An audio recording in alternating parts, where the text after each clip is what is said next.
Mini curso Introdução à Bolsa de Valores Renco Mais, aula 7, Análise Técnica Clássica. Análise Técnica Clássica. A análise técnica, também conhecida por análise gráfica, é uma ferramenta utilizada por traders, investidores profissionais ou autônomos para o estudo dos ativos de renda variável, podendo ser definida como o estudo dos preços e de seus volumes. O objetivo é determinar a tendência de um ativo por meio do rastreio do comportamento da oferta e da demanda desse próprio ativo. O analista técnico baseia-se no pensamento de que todas as informações são apresentadas e representadas no gráfico, na medida em que eles traduzem o comportamento do mercado e dos seus participantes. Utiliza-se muito de indicadores para fazer essa análise técnica clássica. Uma das bases da análise técnica clássica é a teoria de Dow. Ao se observar os preços dos ativos, é importante ter uma visão profunda dos movimentos que eles apresentam. Essas oscilações podem ter várias origens, o que possibilita diferentes perspectivas na análise gráfica. A teoria de Dow ajuda o trader a ter uma percepção adequada no momento da análise técnica. Foi criada por Charles Henry Dow. A teoria de Dow é como se fosse um manual básico para qualquer trader. Entender sua proposta abrirá a visão para o entendimento da movimentação do mercado, com base em informações sólidas e alcançadas em anos de estudo. Na teoria, Charles Dow desenvolveu 6 fundamentos básicos para obter a compreensão diante da análise gráfica. A teoria de Dow, assim como na questão dos tipos de estratégia que nós vamos ter, né? Price action, análise técnica clássica, tape reading, e que a gente pode juntar para estar operando baseado em todas as 3 juntos, é claro, desde que tenha uma lógica por trás disso. A teoria de Dow também é a mesma coisa, não dá para operar mercado apenas com a teoria de Dow. Muitas pessoas dizem que ela tem assim como também a de Elliott, que eu vou apresentar para vocês, muitos contrapontos, muitas divergências, né? Então não dá para a gente pegar e tomar a teoria de Dow e apenas operar o mercado baseado nela, como também não dá para operar apenas baseado nas ondas de Elliott, né? O mercado, ele é um todo e a gente tem que juntar o que tem de melhor em cada uma dessas teorias para estar ajustando dentro do nosso operacional, para que a gente possa estar lendo o mercado sempre de uma forma bem simples e objetiva. Então vamos falar desses 6 fundamentos da teoria de Dow. Primeiro, os índices descontam tudo. Charles afirmava que os resultados dos principais índices já refletiam o que o mercado acreditava. As notícias já tinham seu impacto precificado nos valores dos ativos. Ele ressaltava a capacidade do mercado de se adaptar aos novos acontecimentos, refletindo isso nos preços. Importante é focar nas análises sobre os índices concretos, sem estudos paralelos, sem ficar preocupado se sair uma notícia ou não, né? Tudo que é necessário ao entendimento sobre o comportamento dos preços está no gráfico. A estimativa do mercado é sempre eficiente. Então, essa primeira ideia de que os índices descontam tudo, para Charles Dow, a ideia era de que não precisamos ficar presos a nada do que vem de fora do gráfico. Precisamos apenas do gráfico para estar operando o ativo que nós gostaríamos de operar. O mercado tem 3 tendências. Tendência primária, são movimentos duradouros, sejam de subida ou de baixa. A tendência primária pode durar de meses até anos. Tendência secundária, são movimentos de equilíbrio e correção da tendência primária, de alta ou baixa. Duram de 3 semanas a 3 meses. E as tendências terciárias, que são as pequenas variações de preços que acontecem diante das tendências secundárias, duram menos de 3 semanas. Então a ideia era, temos a tendência principal do preço, temos uma tendência secundária no preço e temos uma tendência terciária que é aonde vai estar corrigindo, né, a tendência secundária. Então, essa é o pensamento, né, o segundo fundamento da teoria de Dow, tá? Que é o mercado tem 3 tendências. A terceira fundamento seria a tendência primária, tem 3 fases. Então, a tendência principal do mercado tem 3 fases. Acumulação é a hora certa de entrar em uma posição. É o momento que a gente antecipa ao resto do mercado, né? Sendo aproveitado pelos mais bem preparados. Então, quando há uma acumulação na teoria de Dow, né, esse é um momento de se preparar para entrar em uma posição. Porque é nesse momento em que podemos ter uma grande movimentação, seja de alta, seja de baixa, no mercado, depois de grandes acumulações. Isso é uma verdade, não é uma mentira, mas temos que entender que existem nuances e movimentações dentro do gráfico. Então, levar também isso ao pé da letra é perigoso, não podemos estar trabalhando isso como uma regra máxima do mercado. Participação pública. Já esse é o momento em que todos já entenderam a tendência e começam a adquirir os ativos. Nessa fase, os preços tendem a uma subida significativa. Então, assim, de repente você comprar quando o candle está pequenininho, e aí depois você já vai comprar um candle bem grandão, né? Essa é, vamos dizer assim, bem teoricamente, a participação pública. Já já vocês vão ver o que é candle. Distribuição. Por fim, esse é o momento de maior amplitude. As grandes mídias já falam sobre o movimento em questão, sendo a hora ideal para sair da posição e recolher o lucro. Esse é o momento também que é chamado o efeito manada, que já no final da tendência, todo mundo entra baseado em notícias que saíram em meios de comunicações que nem sempre estão falando, né, nem sempre falam sobre o assunto Bolsa de Valores. Não tem como principal fato ali deles ser a Bolsa de Valores, né? Então, quando chega lá nesse tipo de mídia, cuidado, desconfie se você está posicionado, é uma boa hora, por assim dizer, de até, se for o caso, realizar o lucro da operação. 4. Índices e médias confirmam uns aos outros. Ponto importante entre os fundamentos da teoria de Dow, ele afirmava que os índices do mercado deveriam caminhar juntos, ou seja, um justificando o outro. Quando havia esse alinhamento, era um sinal de confiabilidade sobre o cenário atual. Nós temos vários índices dentro do mercado financeiro, por exemplo, aqui no Brasil, né? Tem o IFNC, que é o índice bancário, temos o índice sobre energia elétrica, índice de material básico, índice de consumo.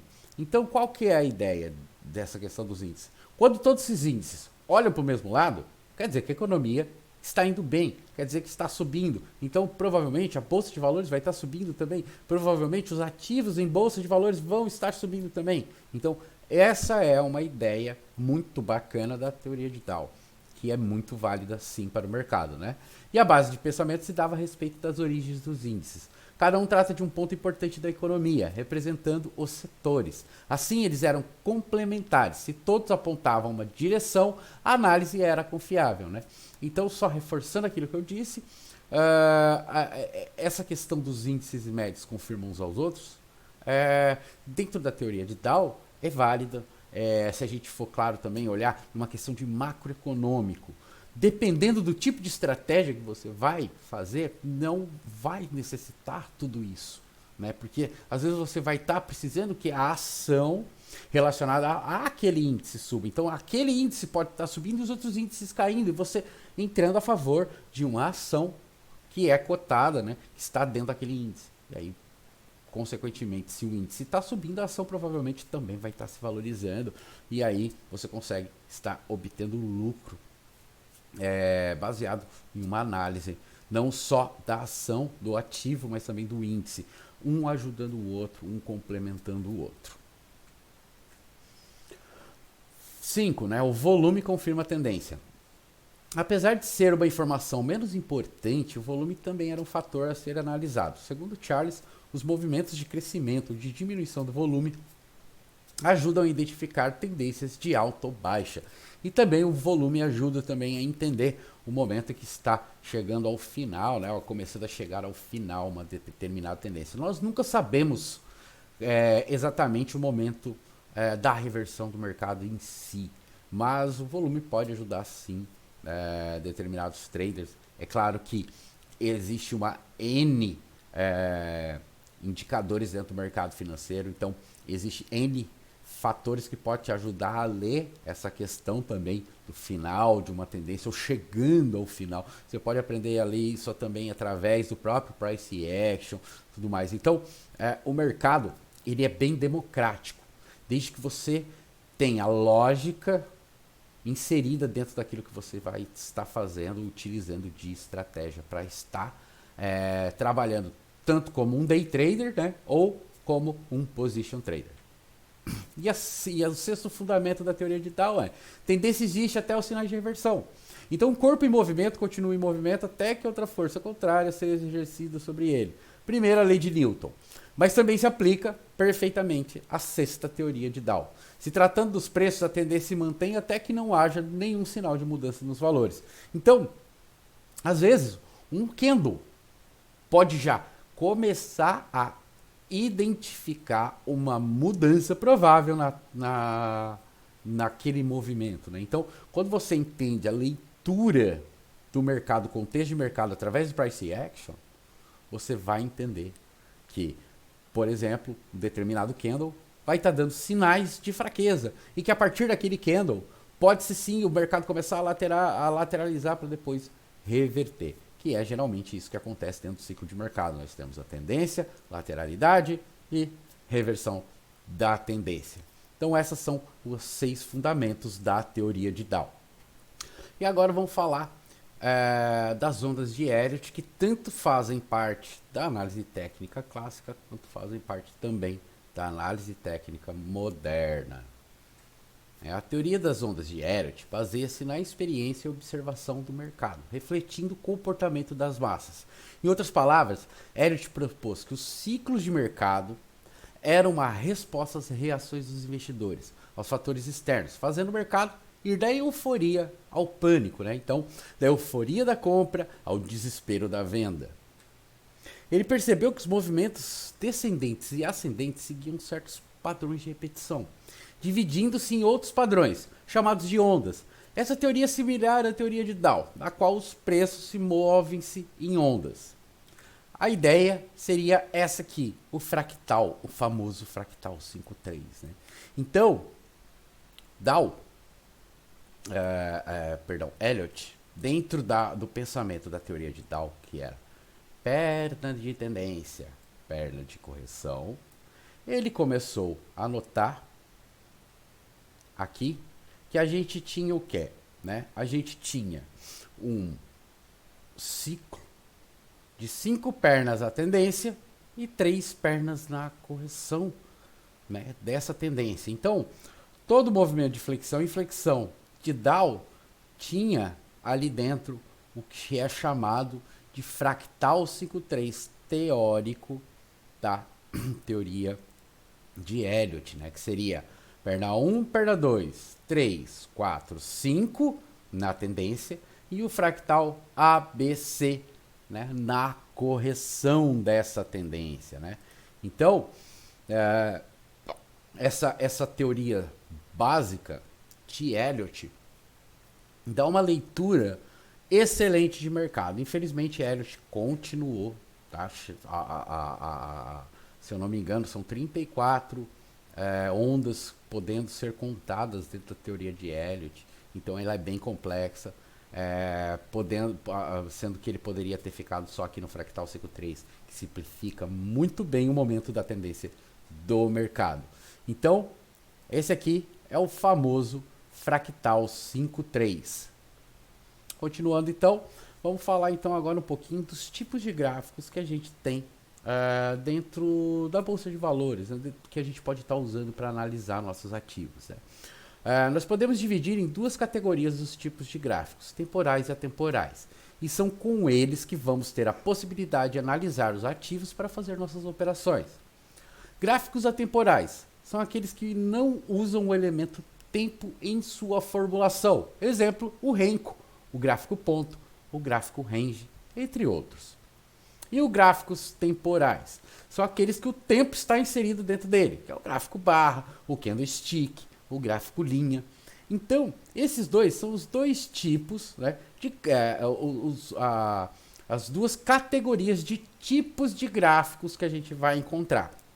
Eu vou apresentar 3 gráficos aqui para vocês, que eu acho que são os mais utilizados. Eu acho que o gráfico linha não preciso estar falando sobre ele, né, em si.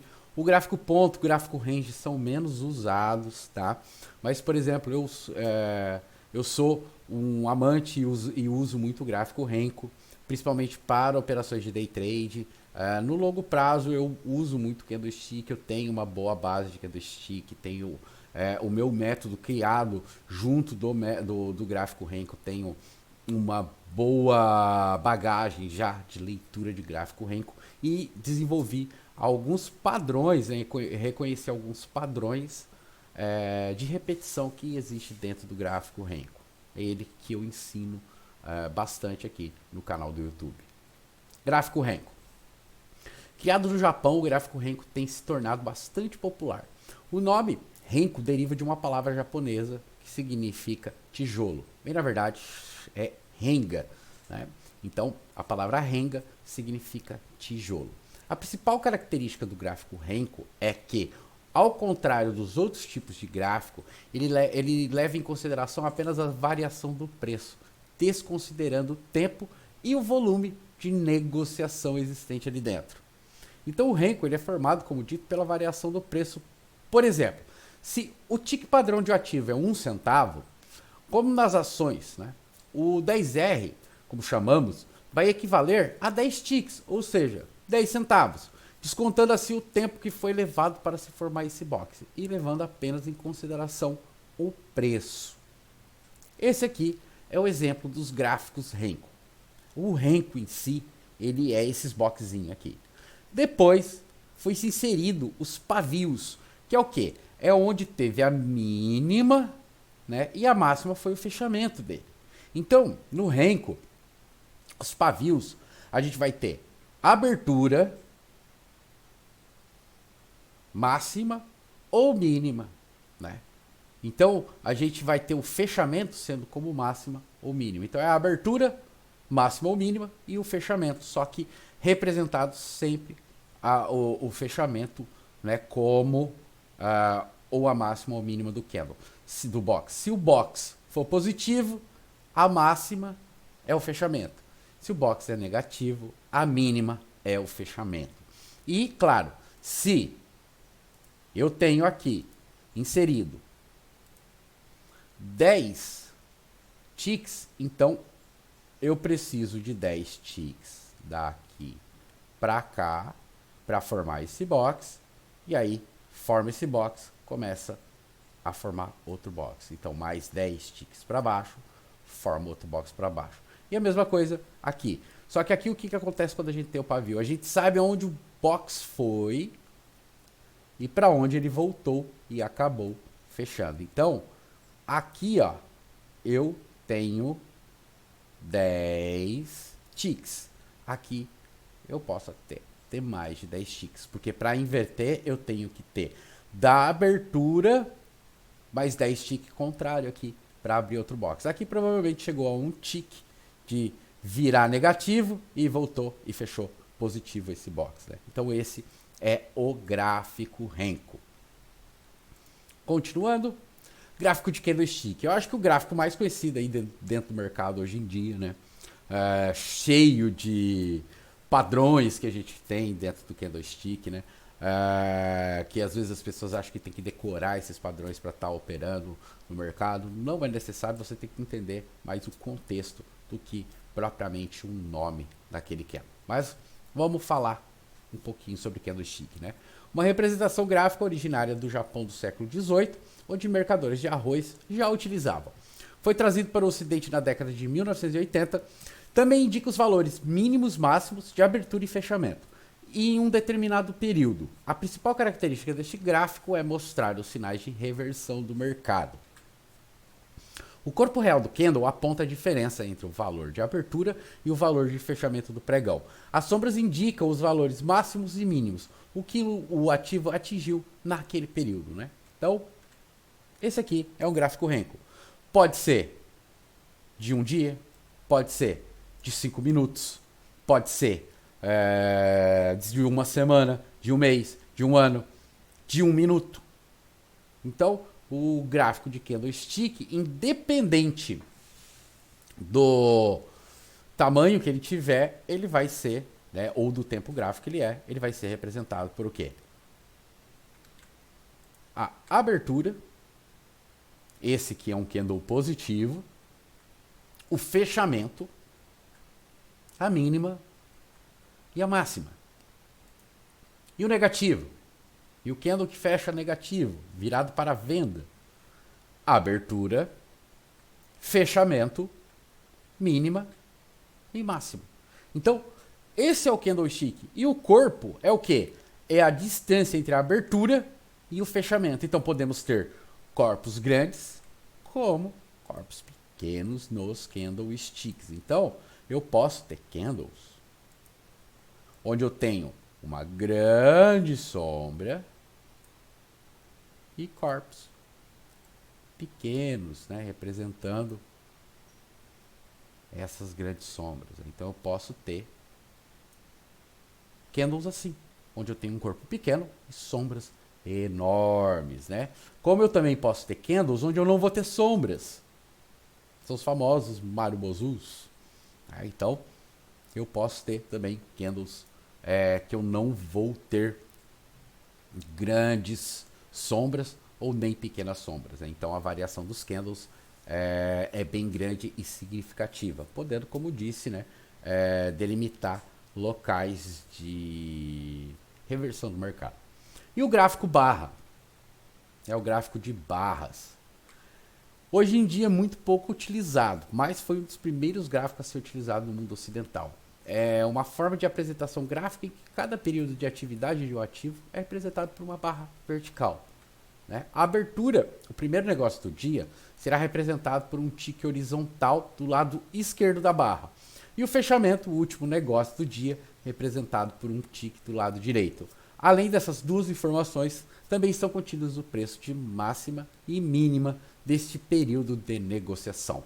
O gráfico barra, assim como o candlestick, né, eu vou ter a abertura, o fechamento, a mínima e a máxima, dentro de uma barra de 5 minutos, de 10 minutos, de 15 minutos, de 1 hora, de 240 minutos, de diário, de semanal, de mensal. Então, como o candle, a barra também, ela vai ser formada pelo tempo que você predestinou para ela, diferente do Renko, que é atemporal, que não conta o tempo, e sim apenas a movimentação do que teve o preço, né? Então, por isso que o Renko, por exemplo, para o day trade, ele cria gráficos muito mais limpos e muito mais simples de se procurar entradas e operações, né? E é claro, o gráfico barra vendedor seria a abertura, fechamento, mínima e máxima da barra. Então, agora que você sabe os tipos de gráficos que a gente tem dentro da análise técnica, vamos falar um pouquinho dos indicadores, né? Os indicadores são classificados conforme a sua função na análise, nas seguintes famílias: rastreadores de tendência, osciladores, indicadores de momento, indicadores de volatilidade. Algumas pessoas vão dizer por aí, né, que os indicadores plotados em uma plataforma gráfica vão pertencer à análise técnica moderna, o que não é bem verdade, como veremos na próxima aula. Mas, voltando agora aos indicadores, rastreadores de tendência. São os indicadores que têm como função ajudar a definir qual é a tendência geral dos preços de um ativo em diversos prazos. A tendência de alta? É de baixa? É lateral? Elas podem também ser classificadas quanto aos prazos, podendo ser de curto, médio ou longo prazo, conforme a preferência do analista e de seus critérios de definição do tempo. Em um único ativo financeiro, é possível observar diferentes tendências conforme o prazo. Por exemplo, o ativo pode estar em tendência de alta no longo prazo e de baixa no anos, né, no longo prazo, anos, e de baixa no curto prazo, por exemplo, o diário ou até mesmo os 60 minutos, né? E médias móveis, por exemplo, são rastreadores de tendência, né? Hoje, os mais usados, eu diria. Continuando, os osciladores. Os osciladores são indicadores que procuram sinalizar quando os preços estão em sobrevenda ou sobrecompra. Ou seja, se já caiu muito ou subiu muito.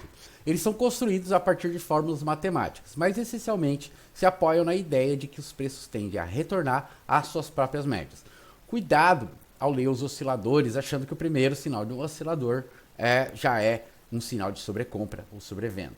Tem que entender cada indicador com o seu gatilho, com a sua nuance de trabalho que ele vai ter. Quando há um grande afastamento dos preços em relação às médias, o oscilador sinaliza que aqueles preços estão em estado de sobrecompra ou sobrevenda. Estocástico é um exemplo de oscilador. Momentum é um termo que em inglês significa ímpeto.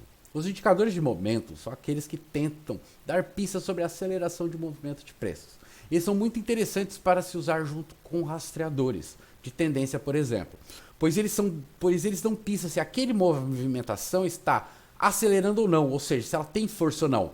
Afinal, né, não adianta nada entrar em um determinado ativo que está em tendência se aquela tendência está perdendo força. Então, de repente, uma tendência está parecendo que está forte, mas o indicador de momento vai dizer que não, que ela está perdendo força. Então, às vezes, não é. A gente pode evitar de estar abrindo uma posição naquele determinado momento, esperar uma correção que vai acontecer naturalmente do preço e aí sim poder abrir uma nova posição. O ADX ou DMI sozinho é um exemplo de indicador de momento. Indicadores de volatilidade, né? Os indicadores de volatilidade indicam previsivelmente o grau de volatilidade dos preços, ou seja, quão grande é a amplitude de movimento dos preços em determinado período. Os indicadores de volatilidade são tipicamente construídos com base em desvio padrão, ou em um conceito conhecido, né, como true range, tradução livre, range verdadeiro, né, um range verdadeiro, né. Os mais famosos indicadores de volatilidade são o ATR, Average True Range, que é baseado no True Range, e as bandas de Bollinger, que são baseadas no desvio padrão. Então esses aí foram os indicadores, né, vamos dizer assim, cada categoria de indicador que a gente tem aí na análise técnica clássica, alguns dos tipos de gráficos, os mais usados hoje em dia, né, principalmente o Candle e o Renko, né, hoje são os que mais são usados. Então, essa foi uma aulinha para explicar o que é a análise técnica clássica, para você já ir tomando corpo e entendimento do que é uma análise técnica clássica, né? Então, se você gostou da aula, dá um like, compartilha com quem você conhece, se inscreve no canal se ainda não está inscrito, ativa o sino das notificações para não perder nenhum vídeo que eu venha soltar, porque eu vou estar produzindo material específico para estar falando, principalmente das grandes dúvidas. Então, se você tem dúvida, deixe sua dúvida aí como comentário no vídeo. Quem sabe a sua dúvida não vira um vídeo aqui no canal.